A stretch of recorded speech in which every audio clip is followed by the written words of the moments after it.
This video is made possible by our generous supporters on Patreon. Check out patreon.com/NWR for all the details.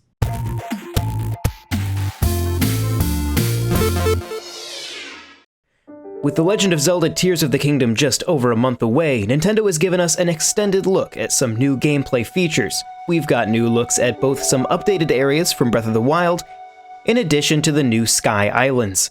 And within these environments, we've been able to build up and confirm some new tidbits of lore. My name's John Raridan, you're watching NWR TV. Join me as we explore not only what was formally revealed, but the little nuggets of information hidden in the background of the latest gameplay from The Legend of Zelda Tears of the Kingdom on Nintendo Switch. Before we begin, I'll also highlight that we will not be making use of any leaked art assets, as I feel this would go beyond theory crafting and into the realm of legitimate spoilers. But to be honest, it seems like we nailed that Ganondorf and Zonai stuff, so we don't really need to cheat anyway. The trailer begins with Link in the Ash Swamp, just west of the ruins of Fort Hiteno, where the Hylians once held against the onslaught of the Calamity. The swamp itself is still littered with ruins, but on multiple points along the horizon we can spot some new towers. Take note that these are not the Sheikah Towers seen in Breath of the Wild. They're both in brand new locations and appear visually distinct. I suspect that these are Zonai Towers, as they do bear some resemblance to unused concepts from Breath of the Wild, as seen in the book Creating a Champion. If you need a refresher on the Zonai, check out my previous Tears of the Kingdom deep dive. I'll put a link in the description. A ways down the road, we come to Dueling Peaks Stables, where we get our first hint that the people of Hyrule have begun to rebuild following the defeat of Calamity Ganon. A brand new stone foundation and building supplies can be seen just across the road from the stable, and the Dueling Peaks themselves show some carved out sections, as if they've been mined for stone. In these opening moments, we can also see that a coordinate system has been added to the bottom of the minimap, and icons for Link's new abilities tied to his ghost gauntlet thing are displayed in the top left. Throughout the trailer, we get icons for 4 different abilities up in that corner: Recall, Fuse, Ultra Hand, a cute nod to Nintendo's classic Gunpei Yokoi designed toy, and Ascend. As Link rides up into the air using his new Recall ability to rewind time on this piece of broken debris, we also spot this strange structure on the mountainside. It has the same swirling green energy that we've previously associated with the Zonai, and could possibly be this game's version of a shrine. Once we're on the Sky Islands, we are hit immediately with Zonai architecture, notably their iconic dragon sculptures, likely depicting Farosh, the lightning dragon, due to the single horn in the center of its head. Speaking of dragons, as we take a look at the surface from this elevated position, we catch a glimpse of an actual living dragon. It appears to be Naydra, the ice dragon. We can also see another of those towers very prominently atop Mount Lanayru. Naydra herself appears to be moving very slowly, or at least slower than the dragons were seen flying in Breath of the Wild. Exactly what this means is anyone's guess at this point, or it could be a meaningless change to their animation. We can see plenty of other Sky Islands, including some covered in dark clouds. Some also reach high into the sky beyond our view. It's hard to overstate just how huge some of these islands actually are. This isn't the sky of Skyward Sword or the ocean from Wind Waker. Many of these islands are legitimately massive and support multiple biomes.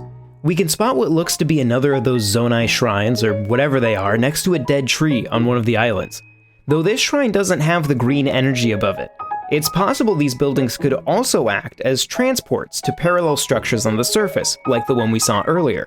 Perhaps that green energy indicates which direction the transport will send you in, up or down. The islands are patrolled by green constructs. These constructs feature the Cyclops eye motif that's also seen on Link's shield. It's heraldry very similar to what we've seen associated with Vaati, not to be confused with the Sheikah eye, also seen throughout the series. There are no particularly obvious ties between Vaati and the Zonai beyond both being magic users, but Vaati's origins as a Minish do tie him to a sky-based civilization. In fact, elements of Vaati's palace, otherwise known as the Palace of Winds, also bear some notable resemblance to the Sky Islands. Anyway, back to these constructs. When defeated, they drop an item called a Zonai Core, once again cementing the tie between these islands and the Zonai, this time literally in writing. As we continue to explore the Sky Islands, we can see plenty of large structures. We've seen these before, and can't glean much from them other than to highlight that these islands were, at least at one point, inhabited. Beyond the obvious Zonai tribe, there have been several civilizations known to inhabit the skies above Hyrule, such as the people of Skyloft, the Uku, the Minish, and the Wind tribe. This architecture doesn't seem particularly in line with any of them. We also catch some glimpses of what appear to be a rail system running throughout some of the islands. We've already seen rail systems on the surface in Breath of the Wild, predominantly around the Goron civilization, but it's unclear if the Gorons themselves constructed them. We also catch a glimpse of another very slow-moving dragon, though from this distance I can't confidently pick out which one it is. As Aonuma walks us through building a boat, we're able to catch a glimpse of some Zonai writing on the side of these fans. It's the same language we saw alongside the Zonai dragons in a previous trailer.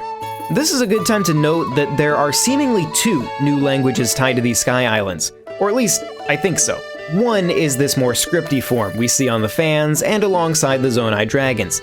The other is a bit more blocky and can be seen on some of the stone buildings on the islands, though it's most clearly visible on the Tears of the Kingdom Switch OLED dock.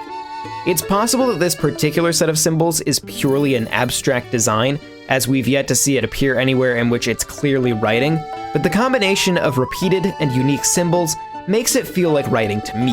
But for the first time in this video, we're actually able to spot both sets of symbols on the same structure, implying a common origin. There are plenty of other little spots on this island that don't have enough detail to give us much beyond being able to point and say, hey look, there's a weird orb over there, but there sure is a weird orb over there. As Link descends back down to the surface, we're able to get a glimpse of one of the massive Zonai line drawings on the ground. We've seen these in other trailers as well, and they seem directly inspired by the real-world Nazca lines in southern Peru. The original purpose of the Nazca lines is unknown, and they've been theorized to be everything from markers for astronomical observations, lines leading to water and other resources, or even maps for deities or early flying machines. This third option, while the least likely for the actual Nazca lines, would fit pretty well with Tears of the Kingdom. If these islands have the ability to travel, after all they weren't here in Breath of the Wild, then markers across the surface would be helpful navigational tools. As Link splashes down just north of Lake Hylia, we catch another glimpse of new construction amongst the ruins of Old Hyrule. We can actually see a signpost outside, perhaps describing what the ultimate intention of this structure is. Perhaps some sort of minigame will revolve around helping to complete these buildings throughout Hyrule. With that, our extended look at the gameplay comes to a close. What did you think? Were there any hidden secrets that you spotted that I missed? Let me know in the comments, and don't forget to subscribe for continued coverage of The Legend of Zelda Tears of the Kingdom and all things Nintendo. You can find a whole lot more at NintendoWorldReport.com, and you can chat with us about this or anything else Nintendo related in our Discord. There's a link in the description. If you want to get in touch with me specifically, you can give me a shout on Twitter using the handle on screen. Once again, my name's John Rairdon, thank you very much for watching, and I will see you next time.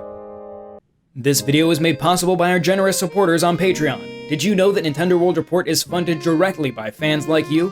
When you support Nintendo World Report on Patreon, you get immediate access to multiple exclusive podcasts every month, exclusive Discord channels, an early look at select content, and more, all for as little as $1 a month.